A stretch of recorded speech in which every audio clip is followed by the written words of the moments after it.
सभी को पता था कि क्या सजा सुनाई जाने वाली है। भगत सिंह पर मित्रों, शुभचिंतकों का दबाव था कि वे ईश्वर के अस्तित्व को स्वीकार कर लें, इससे भय और तकलीफ से लड़ने में सहारा मिलेगा। बहुत से लोगों को लगता था कि भगत सिंह अहंकारवश ईश्वर के अस्तित्व से इनकार कर रहे हैं।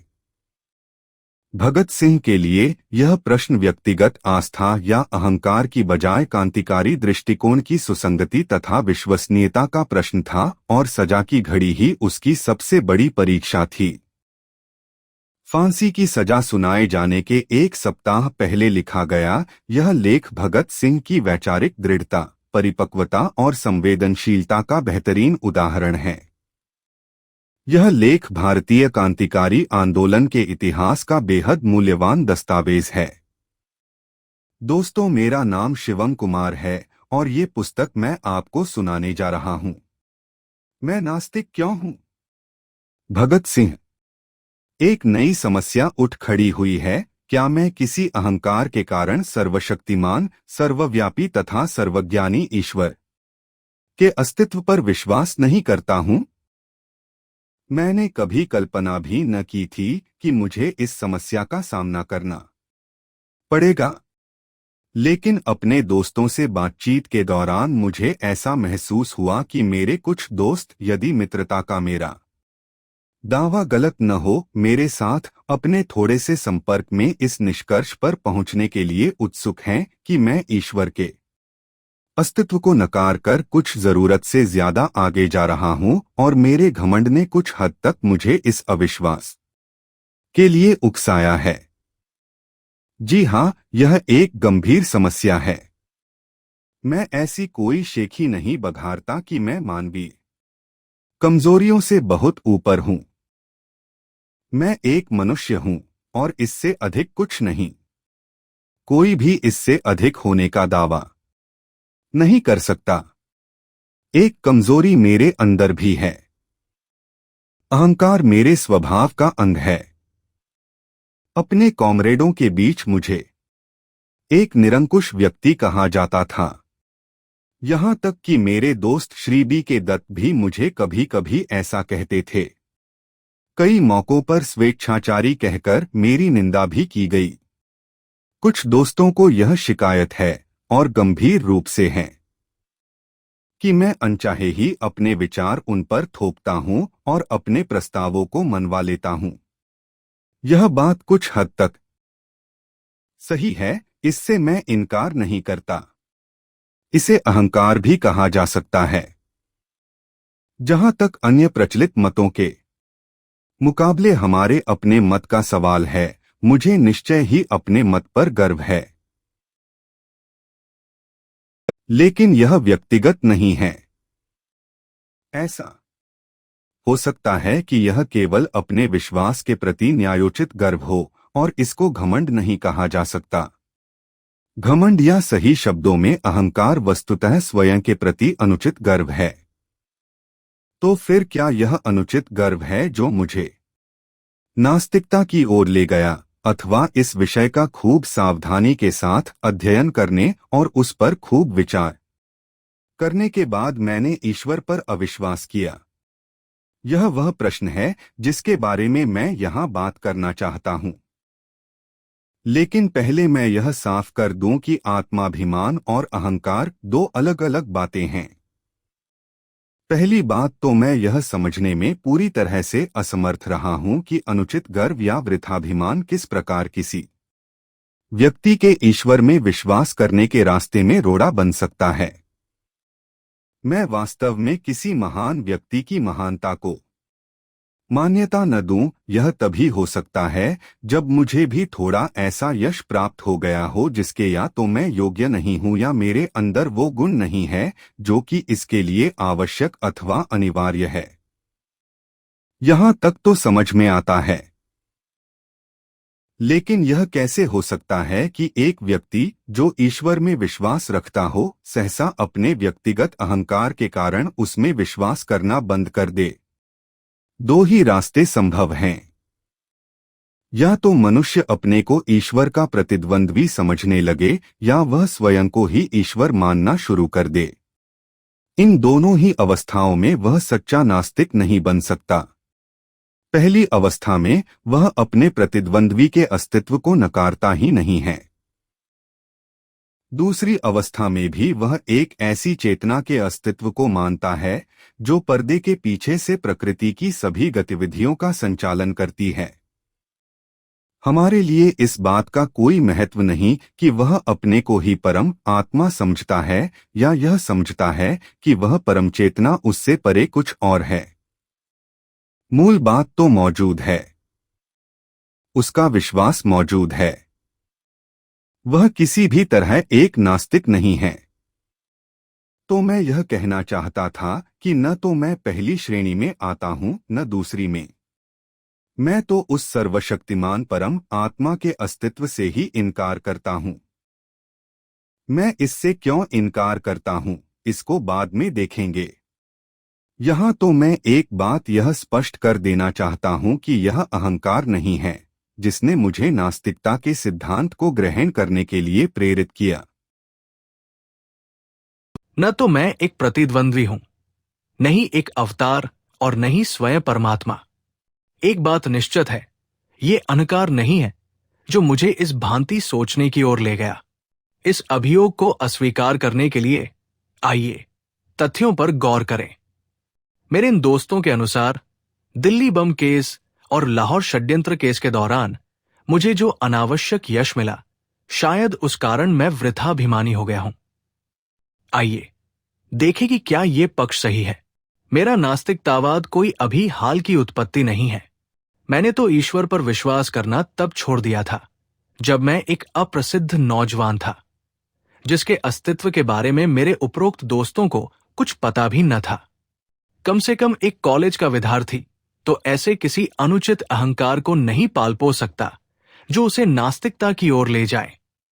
यद्यपि मैं कुछ अध्यापकों का चहेता था तथा कुछ अन्य को मैं अच्छा नहीं लगता था, पर मैं कभी भी बहुत मेहनती अथवा पढ़ाकू विद्यार्थी नहीं रहा। अहंकार जैसी भावना में फंसने का तो कोई मौका ही न मिल सका। मैं तो एक बहुत लज्जालु स्वभाव का लड़का था जिसकी भविष्य के बारे में कुछ निराशावादी प्रकृति थी। और उन दिनों मैं पूर्ण नास्तिक नहीं था। मेरे बाबा, जिनके प्रभाव में मैं बड़ा हुआ, एक रूढ़िवादी आर्य समाजी है। एक आर्य समाजी और कुछ भी हो, नास्तिक नहीं होता। अपनी प्राथमिक शिक्षा पूरी करने के बाद मैंने DAV स्कूल लाहौर में प्रवेश लिया और पूरे 1 साल उसके छात्रावास में रहा। वहां सुबह और शाम की प्रार्थना के अतिरिक्त मैं घंटों गायत्री मंत्र जपा करता था। उन दिनों मैं पूरा भक्त था। बाद में मैंने अपने पिता के साथ रहना शुरू किया। जहां तक धार्मिक रूढ़िवादिता का प्रश्न है, वो एक उदारवादी व्यक्ति है। उन्हीं की शिक्षा से मुझे स्वतंत्रता के ध्येय के लिए अपने जीवन को समर्पित करने की प्रेरणा मिली। किंतु वे नास्तिक नहीं हैं। उनका ईश्वर में दृढ़ विश्वास है। वे मुझे प्रतिदिन पूजा प्रार्थना के लिए प्रोत्साहित करते रहते थे। इस प्रकार से मेरा पालन पोषण हुआ।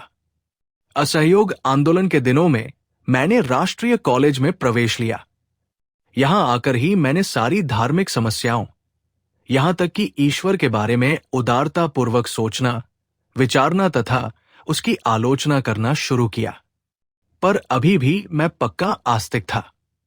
उस समय तक मैंने अपने बिना काटे व सवारे हुए लंबे बालों को रखना शुरू कर दिया था। यद्यपि मुझे कभी भी सिख या अन्य धर्मों की पौराणिकता और सिद्धांतों में विश्वास न हो सका था, किंतु मेरी ईश्वर के अस्तित्व में दृढ़ निष्ठा थी। बाद में मैं क्रांतिकारी पार्टी से जुड़ा।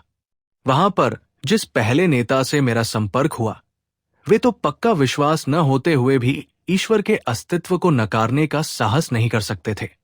ईश्वर के बारे में मेरे हठपूर्वक पूछते रहने पर वे कहते, जब इच्छा हो तब पूजा कर लिया करो। ये नास्तिकता है जिसमें इस विश्वास को अपनाने के साहस का अभाव है। दूसरे नेता जिनके मैं संपर्क में आया, वे पक्के श्रद्धालु थे। उनका नाम बता दूं, आदरणीय कॉमरेड शचीन्द्रनाथ सान्याल, जो कि आजकल काकोरी षड्यंत्र केस के सिलसिले में आजीवन कारावास भोग रहे हैं। उनकी अकेली प्रसिद्ध पुस्तक बंदी जीवन के पहले पेज से ही ईश्वर की महिमा का जोर शोर से गान है। उस सुंदर पुस्तक के दूसरे भाग के अंतिम पेज में उन्होंने ईश्वर के ऊपर प्रशंसा के जो रहस्यम्यात्मक वेदांत के कारण पुष्प बरसाए हैं, वे उनके विचारों का अजीबोगरीब हिस्सा है। 28 जनवरी 1925 को पूरे भारत में जो दी रिवॉल्यूशनरी क्रांतिकारी पर्चा बांटा गया था, वो अभियोग पक्ष की कहानी के अनुसार उन्हीं के बौद्धिक श्रम का परिणाम है। अब इस प्रकार के गुप्त कार्यों में कोई प्रमुख नेता अनिवार्यतः अपने विचारों को ही रखता है जो उसे स्वयं बहुत प्रिय होते हैं, और अन्य कार्यकर्ताओं को उनसे सहमत होना होता है, उन मतभेदों के बावजूद जो उनको हो सकता है। उस पर्चे में पूरा एक पैराग्राफ उस सर्वशक्तिमान तथा उसकी लीला एवं कार्यों की प्रशंसा से भरा पड़ा था। ये सब रहस्यवाद है। मैं जो कहना चाहता था वो ये है कि ईश्वर के प्रति अविश्वास का भाव क्रांतिकारी दल में भी प्रस्फुटित नहीं हुआ था। काकोरी के प्रसिद्ध सभी 4 शहीदों ने अपने अंतिम दिन भजन प्रार्थना में गुजारे थे। राम प्रसाद बिस्मिल एक रूढ़िवादी आर्य समाजी थे। समाजवाद तथा साम्यवाद के बहुत अध्ययन के बावजूद राजेंद्र लाहिड़ी उपनिषद एवं गीता के श्लोकों के उच्चारण की अपनी अभिलाषा को दबा न सके। मैंने उन सब में सिर्फ एक ही व्यक्ति को देखा जो प्रार्थना नहीं करता था और कहता था, दर्शन शास्त्र मनुष्य की दुर्बलता अथवा ज्ञान के सीमित होने के कारण उत्पन्न होता है। वो भी आजीवन निर्वासन की सजा भोग रहा है, परंतु उसने भी ईश्वर के अस्तित्व को नकारने की कभी हिम्मत नहीं की। इस समय तक मैं केवल एक रोमांटिक आदर्शवादी क्रांतिकारी था। अब तक हम दूसरों का अनुसरण करते थे, अब अपने कंधों पर जिम्मेदारी उठाने का समय आया था। कुछ समय तक अवश्यंभावी प्रतिक्रिया के फलस्वरूप पार्टी का अस्तित्व ही असंभव सा दिखा। उत्साही कॉमरेडों नहीं नेताओं ने भी हमारा उपहास करना शुरू कर दिया। कुछ समय तक मुझे ये डर लगा कि एक दिन मैं भी कहीं अपने कार्यक्रम की व्यर्थता के बारे में आश्वस्त न हो जाऊं। वो मेरे क्रांतिकारी जीवन का एक निर्णायक बिंदु था। अध्ययन की पुकार मेरे मन के गलियारों में गूंज रही था। विरोधियों द्वारा रखे गए तर्कों का सामना करने योग्य बनने के लिए अध्ययन करो। अपने मत के समर्थन में तर्क देने के लिए सक्षम होने के वास्ते पढ़ो। मैंने पढ़ना शुरू कर दिया। इससे मेरे पुराने विचार व विश्वास अद्भुत रूप से परिष्कृत हुए। हिंसात्मक तरीकों को अपनाने का रोमांस, जो कि हमारे पुराने साथियों में अत्यधिक व्याप्त था, की जगह गंभीर विचारों ने ले ली। अब रहस्यवाद और अंध विश्वास के लिए कोई स्थान नहीं रहा। यथार्थवाद हमारा आधार बना। हिंसा तभी न्यायोचित है जब किसी विकट आवश्यकता में उसका सहारा लिया जाए। अहिंसा सभी जन आंदोलनों का अनिवार्य सिद्धांत होना चाहिए। ये तो रही तरीकों की बात। सबसे आवश्यक बात उस आदर्श की स्पष्ट धारणा है जिसके लिए हमें लड़ना है। चूंकि उस समय कोई विशेष क्रांतिकारी कार्य नहीं हो रहा था, अतः मुझे विश्व क्रांति के अनेक आदर्शों के बारे में पढ़ने का खूब मौका मिला। मैंने अराजकतावादी नेता बाकुनिन को पढ़ा, कुछ साम्यवाद के पिता मार्क्स को, किंतु ज्यादातर लेनिन, त्रोत्स्की व अन्य लोगों को पढ़ा जो अपने देश में सफलतापूर्वक क्रांति लाए थे। वे सभी नास्तिक थे। बाकुनिन की पुस्तक ईश्वर और राज्य इस विषय पर यद्यपि आंशिक रूप में एक अच्छा अध्ययन है। बाद में मुझे निर्लम स्वामी द्वारा लिखी एक पुस्तक सहज ज्ञान मिली। इसमें केवल एक रहस्यवादी नास्तिकता थी। इस विषय के प्रति मेरा गहरा रुझान हो गया। 1926 के अंत तक मुझे इस बात का विश्वास हो गया कि एक सर्वशक्तिमान परम आत्मा की बात, जिसने ब्रह्मांड का सृजन किया, दिग्दर्शन और संचालन किया, एक कोरी बकवास है। मैंने अपने इस अविश्वास को प्रदर्शित किया। मैंने इस विषय पर अपने दोस्तों से बहस की। मैं एक घोषित नास्तिक हो चुका था, किंतु इसका अर्थ क्या था ये मैं आगे बतलाऊंगा। मई 1927 में मैं लाहौर में गिरफ्तार हुआ। ये गिरफ्तारी अकस्मात हुई थी। मुझे इसका जरा भी एहसास नहीं था कि पुलिस को मेरी तलाश है। अचानक एक बगीचे से गुजरते हुए मैंने पाया कि मैं पुलिस वालों से घिरा हुआ हूं। मुझे स्वयं आश्चर्य हुआ कि मैं उस समय बहुत शांत रहा। न तो मुझे कोई सनसनी महसूस हुई, न ही जरा भी उत्तेजना का अनुभव हुआ। मुझे पुलिस हिरासत में ले लिया गया था। अगले दिन मुझे रेलवे पुलिस हवालात में ले जाया गया, जहां मुझे पूरा एक महीना काटना पड़ा। पुलिस अफसरों से कई दिनों की बातचीत के बाद मुझे ऐसा लगा कि उन्हें मेरे काकोरी दल के साथ संबंधों के बारे में तथा क्रांतिकारी आंदोलन से संबंधित मेरी गतिविधियों के बारे में कुछ जानकारी है। उन्होंने मुझे बताया कि मैं लखनऊ में था जब वहां मुकदमा चल रहा था, कि मैंने उन्हें छुड़ाने की किसी योजना पर बात की थी, कि उनकी सहमति पाने के बाद हमने कुछ बम प्राप्त किए थे, कि 1926 में दशहरा के अवसर पर उन बमों में से एक परीक्षण के लिए भीड़ पर फेंका गया। उसके बाद मेरे भले के लिए उन्होंने मुझे बताया कि यदि मैं क्रांतिकारी दल की गतिविधियों पर प्रकाश डालने वाला एक वक्तव्य दे दूं तो मुझे गिरफ्तार नहीं किया जाएगा, और इसके विपरीत मुझे अदालत में मुखबिर की तरह पेश किए बगैर रिहा कर दिया जाएगा और इनाम दिया जाएगा। मैं इस प्रस्ताव पर हंसा। ये सब बेकार की बात थी। हम लोगों की भांति विचार रखने वाले अपनी निर्दोष जनता पर बम नहीं फेंका करते। एक दिन सुबह सीआईडी के वरिष्ठ अधीक्षक श्री न्यूमन मेरे पास आए। लंबी चौड़ी सहानुभूतिपूर्ण बातों के बाद उन्होंने मुझे अपनी समझ में ये अत्यंत दुखद समाचार दिया कि यदि मैंने उनके द्वारा मांगा गया वक्तव्य नहीं दिया तो वे मुझ पर काकोरी केस से संबंधित विद्रोह छेड़ने के षड्यंत्र तथा दशहरा बम उपद्रव में क्रूर हत्याओं के लिए मुकदमा चलाने पर बाध्य होंगे। आगे उन्होंने मुझे ये भी बताया कि उनके पास मुझे सजा दिलाने व फांसी पर लटकवाने के लिए उचित प्रमाण मौजूद है। उन दिनों मुझे ये विश्वास था, यद्यपि मैं बिल्कुल निर्दोष था, कि पुलिस यदि चाहे तो ऐसा कर सकती है। उसी दिन से कुछ पुलिस अफसरों ने मुझे नियम से दोनों समय ईश्वर की स्तुति करने के लिए फुसलाना शुरू कर दिया। पर अब मैं एक नास्तिक था। मैं स्वयं के लिए यह बात तय करना चाहता था कि क्या शांति और आनंद के दिनों में ही मैं नास्तिक होने का दम भरता हूं, अथवा ऐसे कठिन समय में भी मैं उस सिद्धांतों पर अडिग रह सकता हूं। बहुत सोचने के बाद मैंने ये निश्चय किया कि किसी भी तरह ईश्वर पर विश्वास तथा प्रार्थना मैं नहीं कर सकता। नहीं, मैंने एक क्षण के लिए भी अरदास की। यही असली परीक्षण था और इसमें मैं सफल रहा। एक क्षण को भी अन्य बातों की कीमत पर अपनी गर्दन बचाने की मेरी इच्छा नहीं हुई। अब मैं पक्का नास्तिक था और तब से लगातार हूं। इस परीक्षण पर खरा उतरना आसान काम न था। विश्वास कष्टों को हल्का कर देता है, यहां तक कि उन्हें सुखकर बना सकता है। उसके बिना मनुष्य को स्वयं अपने ऊपर निर्भर होना पड़ता है। तूफान और झंझावत के बीच अपने पांवों पर खड़ा रहना कोई बच्चों का खेल नहीं है। परीक्षा की इन घड़ियों में अहंकार यदि है तो भाप बनकर उड़ जाता है और मनुष्य आम विश्वास को ठुकराने का साहस नहीं कर पाता। पर यदि करता है तो उससे ये निष्कर्ष निकलता है कि उसके पास सिर्फ अहंकार नहीं वरन कोई अन्य शक्ति है। आज बिल्कुल वैसी ही स्थिति है। पहले ही अच्छी तरह पता है कि मुकदमे का क्या फैसला होगा। एक सप्ताह में ही फैसला सुना दिया जाएगा।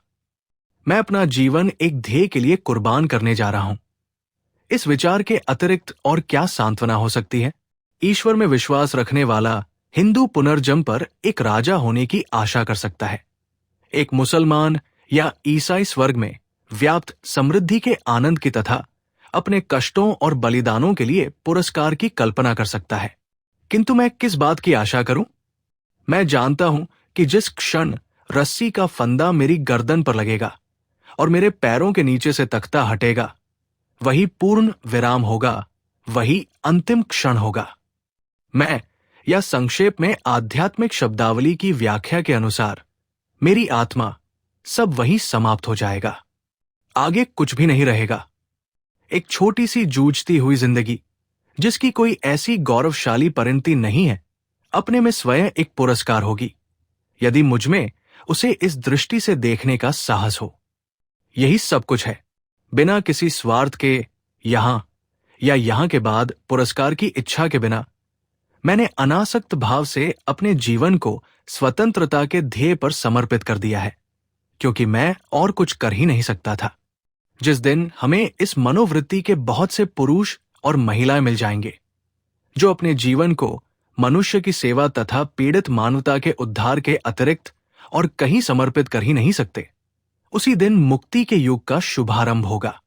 वे शोषकों, उत्पीड़कों और अत्याचारियों को चुनौती देने के लिए उत्प्रेरित होंगे। इसलिए नहीं कि उन्हें राजा बनना है या कोई अन्य पुरस्कार प्राप्त करना है, यहां या अगले जन्म में या मृत्युपरांत स्वर्ग में। उन्हें तो मानवता की गर्दन से दासवृत्ति का जुआ उतार फेंकने और मुक्ति एवं शांति स्थापित करने के लिए इस मार्ग को अपनाना होगा। क्या वे उस रास्ते पर चलेंगे जो उन के लिए खतरनाक किंतु उनकी महान आत्मा के लिए एकमात्र शानदार रास्ता है? क्या अपने महान ध्येय के प्रति उनके गर्व को अहंकार कहकर उसका गलत अर्थ लगाया जाएगा? कौन इस प्रकार के घृणित विशेषण लगाने का साहस करता है? मैं कहता हूं कि ऐसा व्यक्ति या तो मूर्ख है या धूर्त।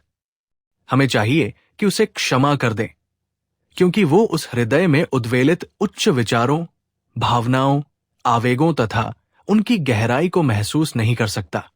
उसका हृदय एक मांस के टुकड़े की तरह मृत है। उसकी आंखें अन्य स्वार्थों के प्रेत की छाया पड़ने से कमजोर हो गई है। स्वयं पर भरोसा करने के गुण को सदैव अहंकार की संज्ञा दी जा सकती है। वो दुखपूर्ण एवं कष्टप्रद है, पर चारा ही क्या है? तुम जाओ और किसी प्रचलित धर्म का विरोध करो।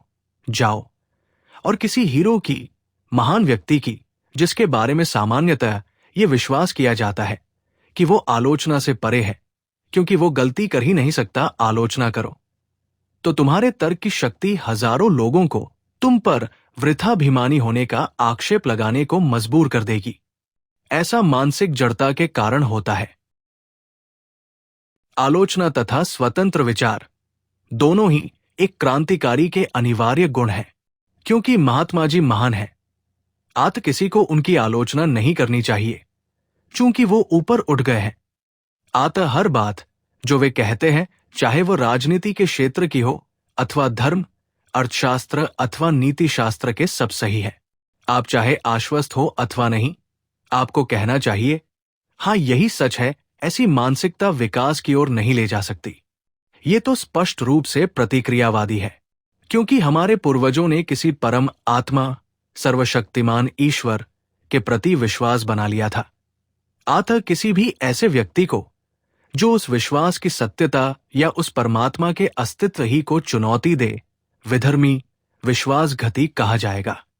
यदि उसके तर्क इतने अकात्य है कि उनका खंडन वितर्क द्वारा नहीं हो सकता, और उसकी आस्था इतनी प्रबल है कि उसे ईश्वर के प्रकोप से होने वाली विपत्तियों का भय दिखाकर दबाया नहीं जा सकता, कहकर निंदा की जाएगी कि वो वृथाभिमानी है, उसकी प्रकृति पर अहंकार हावी है।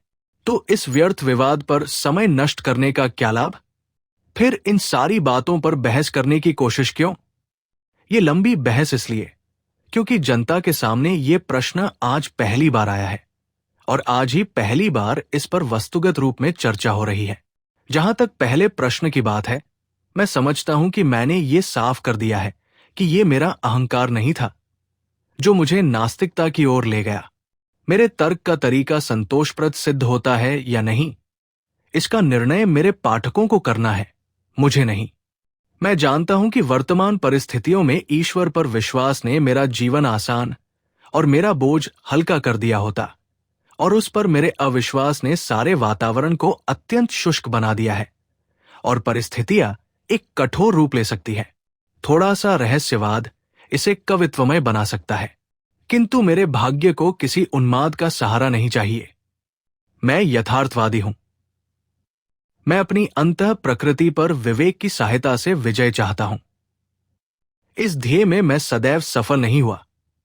प्रयत्न तथा प्रयास करना मनुष्य का कर्तव्य है। सफलता तो संयोग तथा वातावरण पर निर्भर है। और दूसरा सवाल कि यदि ये अहंकार नहीं था, तो ईश्वर के अस्तित्व के बारे में प्राचीन तथा आज भी प्रचलित श्रद्धा पर अविश्वास का कोई कारण हो? ना चाहिए। जी हां, मैं अब इस पर आता हूं। कारण है, मेरे विचार से कोई भी मनुष्य जिसमें जरा सा भी विवेक शक्ति है, वो अपने वातावरण को तार्किक रूप से समझना चाहेगा। जहां सीधा प्रमाण नहीं होता, वहां दर्शन शास्त्र महत्वपूर्ण स्थान बना लेता है।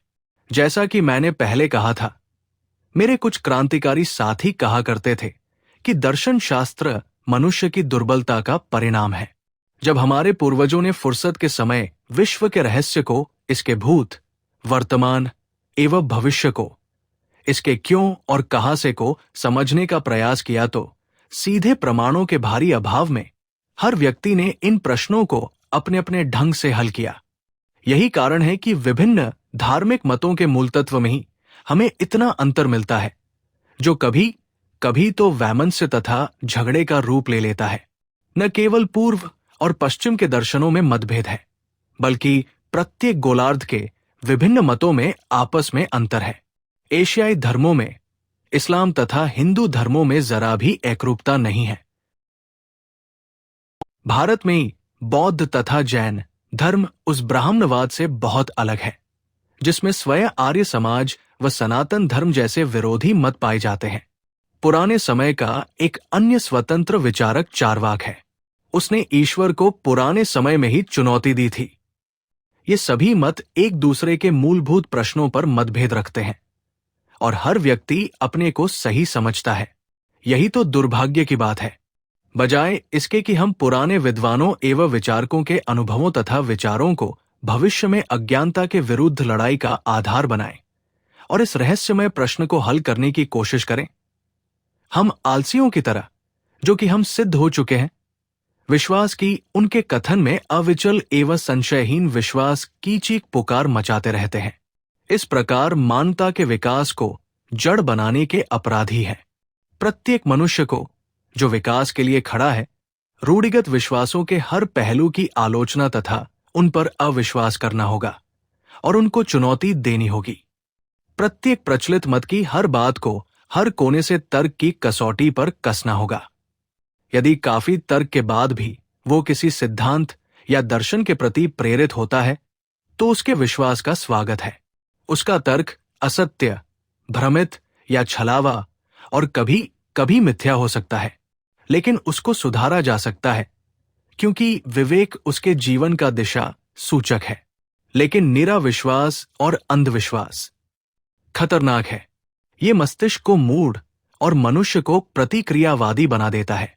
जो मनुष्य यथार्थवादी होने का दावा करता है, उसे समस्त प्राचीन विश्वासों को चुनौती देनी होगी। यदि वे तर्क का प्रहार न सह सके तो टुकड़े टुकड़े होकर गिर पड़ेंगे। तब उस व्यक्ति का पहला काम होगा तमाम पुराने विश्वासों को धराशायी करके नए दर्शन की स्थापना के लिए जगह साफ करना। ये तो नकारात्मक पक्ष हुआ। इसके बाद सही कार्य शुरू होगा, जिसमें पुनर्निर्माण के लिए पुराने विश्वासों की कुछ बातों का प्रयोग किया जा सकता है। जहां तक मेरा संबंध है, मैं शुरू से ही मानता हूं कि इस दिशा में मैं अभी कोई विशेष अध्ययन नहीं कर पाया हूं। एशियाई दर्शन को पढ़ने की मेरी बड़ी लालसा थी, पर ऐसा करने का मुझे कोई संयोग या अवसर नहीं मिला। लेकिन जहां तक इस विवाद के नकारात्मक पक्ष की बात है, मैं प्राचीन विश्वासों के ठोसपन पर प्रश्न उठाने के संबंध में आश्वस्त हूं।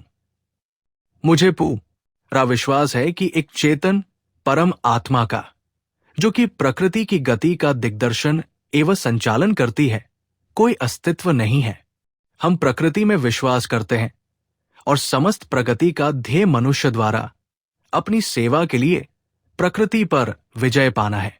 इसको दिशा देने के लिए पीछे कोई चेतन शक्ति नहीं है। यही हमारा दर्शन है। जहां तक नकारात्मक पहलू की बात है, हम आस्तिकों से कुछ प्रश्न करना चाहते हैं। यदि, जैसा कि आपका विश्वास है, एक सर्वशक्तिमान, सर्वव्यापक एवं सर्वज्ञानी ईश्वर है, जिसने कि पृथ्वी या विश्व की रचना की, तो कृपा करके मुझे ये बताएं कि उसने ये रचना क्यों की। कष्टों और आफतों से भरी इस दुनिया में असंख्य दुखों के शाश्वत और अनंत गठबंधनों से ग्रसित एक भी प्राणी पूरी तरह सुखी नहीं। कृपया ये न कहें कि यही उसका नियम है। यदि वह किसी नियम में बंधा है, तो वो सर्वशक्तिमान नहीं, फिर तो वो भी हमारी ही तरह गुलाम है। कृपा करके ये भी न कहें कि ये उसका शगल है। नीरो ने सिर्फ एक रोम जलाकर राख किया था। उसने चंद लोगों की हत्या की थी। उसने तो बहुत थोड़ा दुख पैदा किया अपने शौक और मनोरंजन के लिए। और उसका इतिहास में क्या स्थान है? उसे इतिहासकार किस नाम से बुलाते हैं? सभी विषैले विशेषण उस पर बरसाए जाते हैं। जालिम, निर्दयी, शैतान जैसे शब्दों से नीरो की भर्त्सना में पृष्ठ के पृष्ठ रंगे पड़े हैं। एक चंगेज खां ने अपने आनंद के लिए कुछ हजार जानें ले ली और आज हम उसके नाम से घृणा करते हैं। तब फिर तुम उस सर्वशक्तिमान अनंत नीरो को, जो हर दिन, हर घंटे और हर मिनट असंख्य दुख देता रहा है और अभी भी दे रहा है, किस तरह न्यायोचित ठहराते हो? फिर तुम उसके उन दुष्कर्मों की हिमायत कैसे करोगे जो हर पल चंगेज के दुष्कर्मों को भी मात दिए जा रहे हैं? मैं पूछता हूं कि उसने ये दुनिया बनाई ही क्यों थी, ऐसी दुनिया जो सचमुच का नर्क है, अनंत और गहन वेदना का घर है? सर्वशक्तिमान ने मनुष्य का सृजन क्यों किया जबकि उसके पास मनुष्य का सृजन न करने की ताकत थी? इन सब बातों का तुम्हारे पास क्या जवाब है? तुम ये कहोगे कि ये सब अगले जन्म में इन निर्दोष कष्ट सहने वालों को पुरस्कार और गलती करने वालों को दंड देने के लिए हो रहा है। ठीक है, ठीक है, तुम कब तक उस व्यक्ति को उचित ठहराते रहोगे जो हमारे शरीर को जख्मी करने का साहस इसलिए करता है कि बाद में इस पर बहुत कोमल तथा आरामदायक मलहम लगाएगा? ग्लैडिएटर संस्था के व्यवस्थापकों तथा सहायकों का ये काम कहाँ तक उचित था कि एक भूखे खूंखार शेर के सामने मनुष्य को फेंक दो कि यदि वो उस जंगली जानवर से बचकर अपनी जान बचा लेता है तो उसकी खूब देखभाल की जाएगी। इसलिए मैं पूछता हूं, उस परम चेतन और सर्वोच्च सत्ता ने इस विश्व और उसमें मनुष्यों का सृजन क्यों किया? आनंद लूटने के लिए? तब उसमें और नीरो में क्या फर्क है? मुसलमानों और ईसाइयों, हिंदू दर्शन के पास अभी और भी तर्क हो सकते हैं। मैं पूछता हूं कि तुम्हारे पास ऊपर पूछे गए प्रश्नों का क्या उत्तर है? तुम तो पूर्व जन्म में विश्वास नहीं करते। तुम तो हिंदुओं की तरह ये तर्क पेश नहीं कर सकते कि प्रत्यक्षतः निर्दोष व्यक्तियों के कष्ट उनके पूर्व जन्मों के कुकर्मों का फल है। मैं तुमसे पूछता हूं कि उस सर्वशक्तिशाली ने विश्व की उत्पत्ति के लिए 6 दिन मेहनत क्यों की और ये क्यों कहा था कि सब ठीक है? उसे आज ही बुलाओ, उसे पिछला इतिहास दिखाओ, उसे मौजूदा परिस्थितियों का अध्ययन करने दो। फिर हम देखेंगे कि क्या वो आज भी ये कहने का साहस का रता है सब ठीक है। कारावास की काल कोठरियों से लेकर झोपड़ियों और बस्तियों में भूख से तड़पते लाखों लाख इंसानों के समुदाय से लेकर उन शोषित मजदूरों से लेकर जो पूंजीवादी पिशाच द्वारा खून चूसने की क्रिया को धैर्यपूर्वक या कहना चाहिए निरुत्साहित होकर देख रहे हैं और उस मानव शक्ति की बर्बादी देख रहे हैं जिसे देखकर कोई भी व्यक्ति जिसे तनिक भी सहज ज्ञान है भय से सिहर उठेगा और अधिक उत्पादन को जरूरतमंद लोगों में बांटने के बजाय समुद्र में फेंक देने को बेहतर समझने से लेकर राजाओं के उन महलों तक जिनकी नींव मानव की हड्डियों पर पड़ी है, उसको ये सब देखने दो और फिर कहे सब कुछ ठीक है। क्यों और किस लिए? यही मेरा प्रश्न है। तुम चुप हो? ठीक है, तो मैं अपनी बात आगे बढ़ाता हूं। और तुम हिंदुओं, तुम कहते हो कि आज जो लोग कष्ट भोग रहे हैं ये पूर्वजन्म के पापी है। ठीक है, तुम कहते हो आज के उत्पीड़क पिछले जन्मों में साधु पुरुष थे, आत्मविसत्ता का आनंद लूट रहे हैं। मुझे ये मानना पड़ता है कि आपके पूर्वज बहुत चालाक व्यक्ति थे। उन्होंने ऐसे सिद्धांत गढ़े जिनमें तर्क और अविश्वास के सभी प्रयासों को विफल करने की काफी ताकत है। लेकिन हमें यह विश्लेषण करना है कि ये बातें कहां तक टिकती है। न्यायशास्त्र के सर्वाधिक प्रसिद्ध विद्वानों के अनुसार दंड को अपराधी पर पड़ने वाले असर के आधार पर केवल 3-4 कारणों से उचित ठहराया जा सकता है। वे हैं प्रतिकार, भय तथा सुधार। आज सभी प्रगतिशील विचारकों द्वारा प्रतिकार के सिद्धांत की निंदा की जाती है। भयभीत करने के सिद्धांत का भी अंत वही है। केवल सुधार करने का सिद्धांत ही आवश्यक है और मानवता की प्रगति का अटूट अंग है। इसका उद्देश्य अपराधी को एक अत्यंत योग्य तथा शांतिप्रिय नागरिक के रूप में समाज को लौटाना है। लेकिन यदि हम ये बात मान भी ले कि कुछ मनुष्यों ने पूर्व जन्म में पाप किए हैं, तो ईश्वर द्वारा उन्हें दिए गए दंड की प्रकृति क्या है? तुम कहते हो कि वो उन्हें गाय, बिल्ली, पेड़, जड़ी बूटी या जानवर बनाकर पैदा करता है। तुम ऐसे 84 लाख दंडों को गिनाते हो। मैं पूछता हूं कि मनुष्य पर सुधारक के रूप में इनका क्या असर है? तुम ऐसे कितने व्यक्तियों से मिले हो जो ये कहते हैं कि वे किसी पाप के कारण पूर्व जन्म में गधा के रूप में पैदा हुए थे? एक भी नहीं। अपने पुराणों से उदाहरण मत दो। मेरे पास तुम्हारी पौराणिक कथाओं के लिए कोई स्थान नहीं है। और फिर क्या तुम्हें पता है कि दुनिया में सबसे बड़ा पाप गरीब होना है? गरीबी एक अभिशाप है, वो एक दंड है।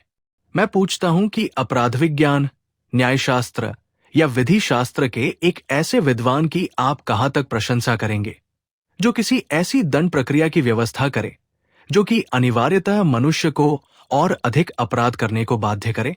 क्या तुम्हारे ईश्वर ने ये नहीं सोचा था? या उसको भी ये सारी बातें मानवता द्वारा अकथनीय कष्टों के झेलने की कीमत पर अनुभव से सीखनी थी? तुम क्या सोचते हो?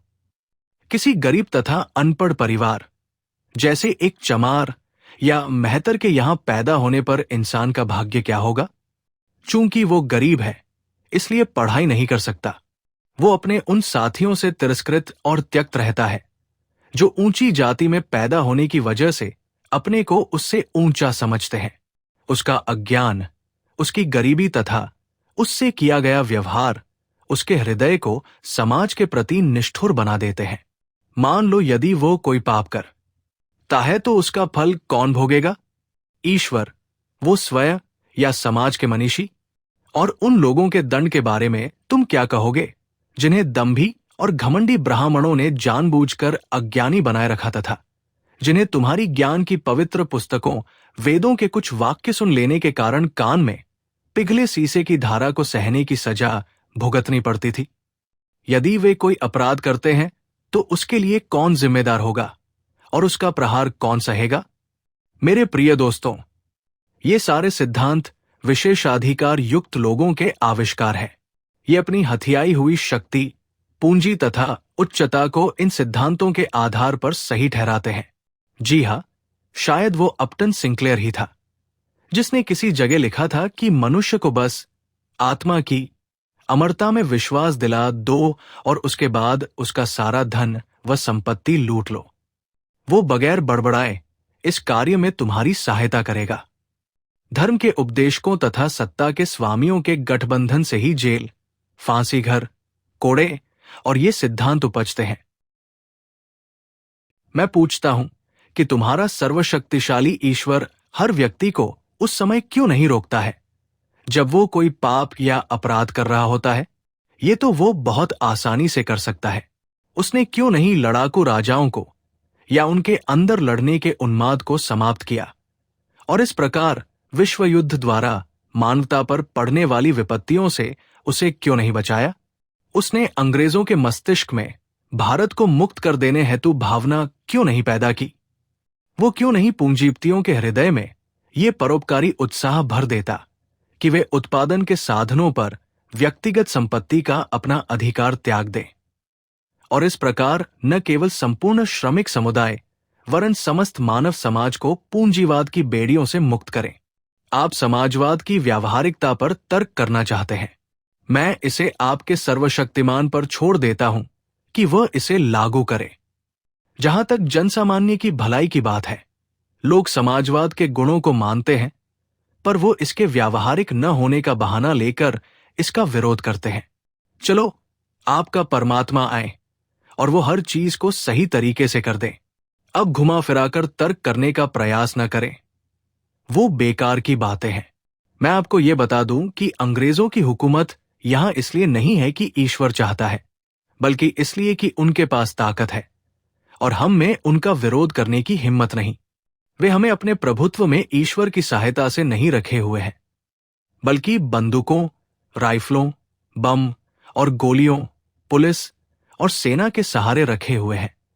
ये हमारी ही उदासीनता है कि वे समाज के विरुद्ध सबसे निंदनीय अपराध, एक राष्ट्र का दूसरे राष्ट्र द्वारा अत्याचारपूर्ण शोषण सफलतापूर्वक कर रहे हैं। कहा है ईश्वर? वो क्या कर रहा है? क्या वो मनुष्य जाति के इन कष्टों का मजा ले रहा है? वो नीरो है, चंगेज है, तो उसका नाश हो।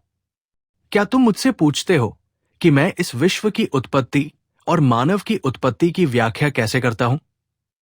ठीक है, मैं तुम्हें बतलाता हूं। चार्ल्स डार्विन ने इस विषय पर कुछ प्रकाश डालने की कोशिश की है। उसको पढ़ो। सोहन स्वामी की सहज ज्ञान पढ़ो। तुम्हें इस सवाल का कुछ सीमा तक उत्तर मिल जाएगा। ये विश्व सृष्टि एक प्राकृतिक घटना है। विभिन्न पदार्थों के निहारिका के आकार में आकस्मिक मिश्रण से पृथ्वी बनी। कब? इतिहास। देखो, इसी प्रकार की घटना से जंतु पैदा हुए और एक लंबे दौर के बाद मानव। डार्विन की जीव की उत्पत्ति पढ़ो और तदुपरांत सारा विकास मनुष्य द्वारा प्रकृति से लगातार संघर्ष और उस पर विजय पाने की चेष्टा से हुआ। ये इस घटना की संभवतः सबसे संक्षिप्त व्याख्या है। तुम्हारा दूसरा तर्क ये हो सकता है कि क्यों एक बच्चा अंधा या लंगड़ा पैदा होता है?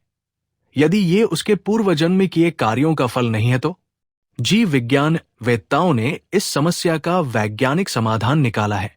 उनके अनुसार इसका सारा दायित्व माता पिता के कंधों पर है, जो अपने उन कार्यों के प्रति लापरवाह अथवा अनभिज्ञ रहते हैं, जो बच्चे के जन्म के पूर्व ही उसे विकलांग बना देते हैं। स्वभावतः तुम एक और प्रश्न पूछ सकते हो, यद्यपि ये निरा बचकाना है। वो सवाल ये कि यदि ईश्वर कहीं नहीं है तो लोग उसमें विश्वास क्यों करने लगे? मेरा उत्तर संक्षिप्त तथा स्पष्ट होगा। जिस प्रकार लोग भूत प्रेतों तथा दुष्ट आत्माओं में विश्वास करने लगे, उसी प्रकार ईश्वर को मानने लगे। अंतर केवल इतना है कि ईश्वर में विश्वास विश्वव्यापी है और उसका दर्शन अत्यंत विकसित। कुछ उग्र परिवर्तनकारियों, रेडिकल्स के विपरीत मैं इसकी उत्पत्ति का श्रेय उन शोषकों की प्रतिभा को नहीं देता, जो परमात्मा के अस्तित्व का उपदेश देकर लोगों को अपने प्रभुत्व में रखना चाहते थे और उनसे अपनी विशिष्ट स्थिति का अधिकार एवं अनुमोदन चाहते थे। यद्यपि मूल बिंदु पर मेरा उनसे विरोध नहीं है कि सभी धर्म, संप्रदाय, पंथ और ऐसी अन्य संस्थाएं अंत में निर्दयी और शोषक संस्थाओं, व्यक्तियों तथा वर्गों की समर्थक हो जाती है। राजा के विरुद्ध विद्रोह हर धर्म में सदैव ही पाप रहा है। ईश्वर की उत्पत्ति के बारे में मेरा अपना विचार यह है कि मनुष्य ने अपनी सीमाओं, दुर्बलताओं व कमियों को समझने के बाद परीक्षा की घड़ियों का बहादुरी से सामना करने, स्वयं को उत्साहित करने, सभी खतरों को मर्दानगी के साथ झेलने तथा संपन्नता एवं ऐश्वर्य में उसके विस्फोट को बांधने के लिए ईश्वर के काल्पनिक अस्तित्व की रचना की। अपने व्यक्तिगत नियमों और अभिभावकीय उदारता से पूर्ण ईश्वर की बढ़ा चढ़ाकर कल्पना एवं चित्रण किया गया। जब उसकी उग्रता तथा व्यक्तिगत नियमों की चर्चा होती है तो उसका उपयोग एक डराने वाले के रूप में किया जाता है, ताकि मनुष्य समाज के लिए एक खतरा न बन जाए।